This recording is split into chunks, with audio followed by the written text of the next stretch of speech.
Halo adik-adik, kembali lagi bersama kakak Yupensius Langgeng. Kesempatan ini kita akan membahas mengenai skala prioritas dan pengelolaan keuangan. Ya. Nah, apa pentingnya, apa fungsinya sih kita mempelajari tentang skala prioritas? Ya. Skala prioritas untuk mengatasi masalah-masalah ekonomi di mana kebutuhan kita yang tidak terbatas berhadapan dengan alat pemuas kebutuhan yang terbatas. Oleh karena itu, kita harus membuat skala prioritas untuk mengatasi masalah-masalah tersebut. Nah, dalam menentukan skala prioritas ini, kita harus menentukan skala prioritas berdasarkan mulai dari skala prioritas seperti kebutuhan utama hingga kebutuhan yang akan datang, seperti itu. Nah, kebutuhan-kebutuhan di sini, kalau kita lihat adalah kebutuhan primer, itu adalah skala prioritas utama yang harus kita penuhi. Kemudian ada kebutuhan sekunder, itu adalah kebutuhan yang kedua yang harus kita penuhi.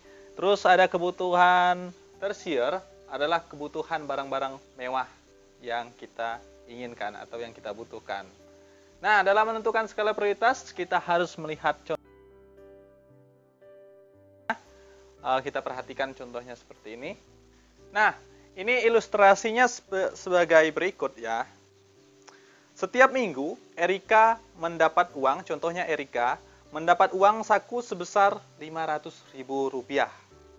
Nah, uang saku itu harus dapat memenuhi kebutuhannya selama 1 minggu. Nah, adapun kebutuhannya antara lain untuk transportasi, membeli keperluan sekolah, jajan, dan menabung.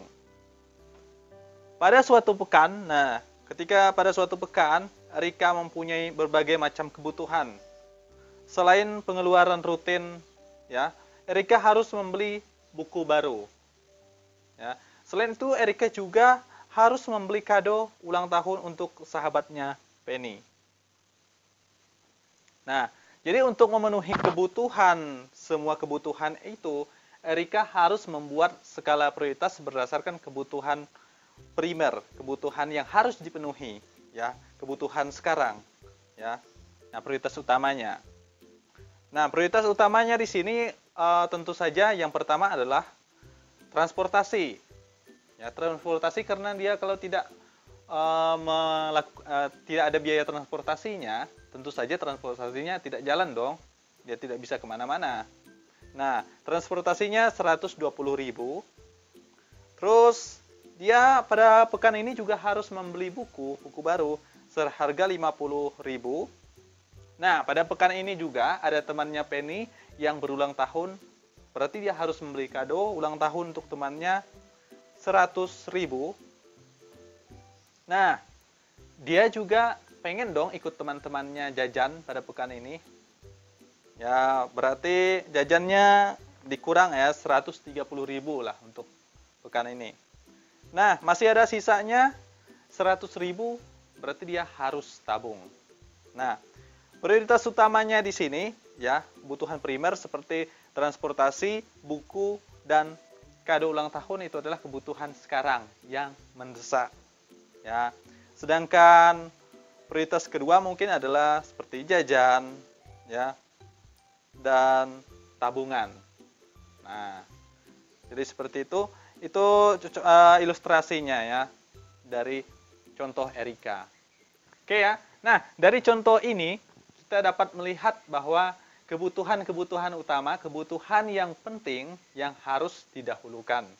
Nah, oleh karena itu, jangan sampai misalnya kita sudah belajar skala prioritas, tapi kita dalam pengeluaran kita sehari-hari pun kita tetap, oh yang penting saya belanja aja, nggak pernah mempertimbangkan berapa pengeluaran, berapa pemasukan kita. Jangan seperti itu ya. Oleh karena itu, kita harus membuat skala prioritas kita dalam kita melakukan pembelanjaan uang kita. Terus yang selanjutnya yang akan kita bahas adalah pengelolaan keuangan.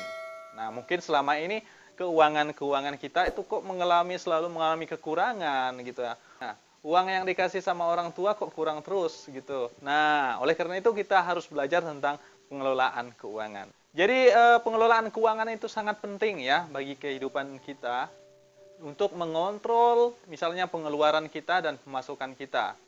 Ya. Nah, seperti yang kita lihat pada contoh skala prioritas tadi tentang Erika, bahwa semua yang di situ berkaitan dengan uang.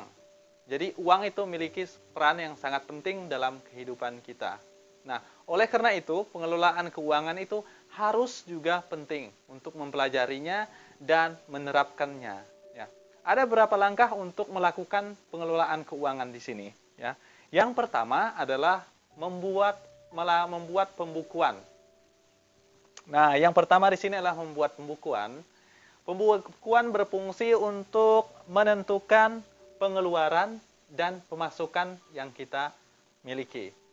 Jangan sampai misalnya pemasukannya kecil, sedangkan pengeluarannya terlalu besar. Nah, oleh karena itu penting membuat pencatatan pembukuan.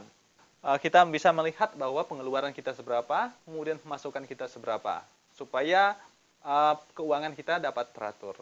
Terus yang kedua adalah memonitor dan mengevaluasi keuangan kita secara berkala. Nah, fungsinya di sini apa fungsinya? Supaya keuangan-keuangan yang kita dapat melihat keuangan-keuangan yang kita miliki. Ada situasi-situasi tertentu, keuangan kita juga harus kita keluarkan. Seperti pengeluaran-pengeluaran yang tidak terduga. Nah, itu tidak rutin. Ya, itu tidak rutin, tetapi itu adalah harus kita keluarkan. Contohnya pada skala prioritas tadi ya, contohnya Erika, di mana ada temannya Penny yang berulang tahun. Nah, itu adalah keuangan yang tidak terduga pada saat pekan itu dan tidak berulang sebenarnya ya, tidak berulang, tidak setiap hari dia keluarkan. Nah, tetapi itu harus dia keluarkan. Nah, oleh karena itu dia harus mengevaluasi dan memonitor keuangan yang dia miliki. Jangan sampai keuangannya kurang juga ya. Terus langkah yang ketiga. Nah, langkah yang ketiga ini tidak kalah penting juga, membiasakan diri menabung sejak dini. Makanya anak-anak pada saat masih kecil juga dibiasakan untuk menabung. Fungsinya menabung di sini untuk melakukan penghematan terhadap keuangan kita, ya. Dan tabungan itu juga digunakan untuk hal-hal yang tidak terduga nanti ya.